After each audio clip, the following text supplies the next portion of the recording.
ते मगाशी आपण भजी आणलेलं तुम्ही सासूबाईला द्यालाय, तिथं मगाशी माणसांची फोटो बिघडलेले की, आणि ते तुम्ही सासूबाईला द्यालाय. रुको जरा सबर करो. सासूबाई हे घ्या तुमच्यासाठी गरमागरम भजी आणल्यात, खावा. तुम्हाला आवडतात ना म्हणून आणलं. एवढं प्रेम होतं चाललंय, गरमागरम भजी घेऊन आल्या सासूबाईला. अरे वा.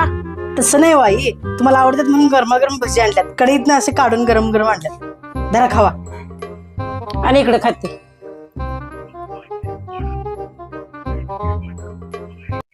नहीं साळुंखे, यहाँ कुछ तो गड़बड़ है, जरूर कोई ना कोई गड़बड़. कधी काय आणणारी सून आज भजी घेऊन आल्या, काय तर काळ बेरू दिसतंय जरा, असं वाटतंय मला. आई कसला विचार करायला, खावा की. छान आहे अहो, गरमागरम आहेत, गार होतील, खावा. ये इकडे, इथं बस, खाऊया दोघी जण बसून. मला नको आई, मी तिथं खाऊन आल्या गरमागरम भजी. मला नको, तुम्ही खावा, तुमच्यासाठी आणल्यात गरम गरम. मला नको. असू दे, बस येतं माझ्याजवळ. खा भजी, भजी खा. नको नको आई, तुम्ही खावा, तुम्ही खावा. खा ग, नको नको, असू तुम्ही दे, खावा. खा ग. नको नको, तुम्ही खावा.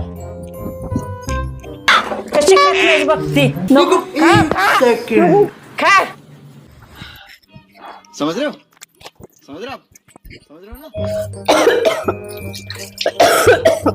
ते सांगितलं ना, ते भजी सासूबाईला देऊ नका, ते सासूबाईने तुम्हालाच दिलं. आता ते उलटच झालं, आता ते तुमचंच पोट बिघडते बघा. खाल्ला आता भजी तुम्ही, सांगितलेलं देऊ नका म्हणून. रुको जरा सबर करो. हे ऐकले काय? हा, भजी पोट बिघडायची भजी घेऊन आले सोय मला, म्हणून प्रेम होतं चाललं होतं सासूवर. तुला फोड मी उठला, तुला माझी गंमत करते. माझं पोट बिघडायला सोय, कसं तुझं पोट बिघडू, आता बिघडू दे.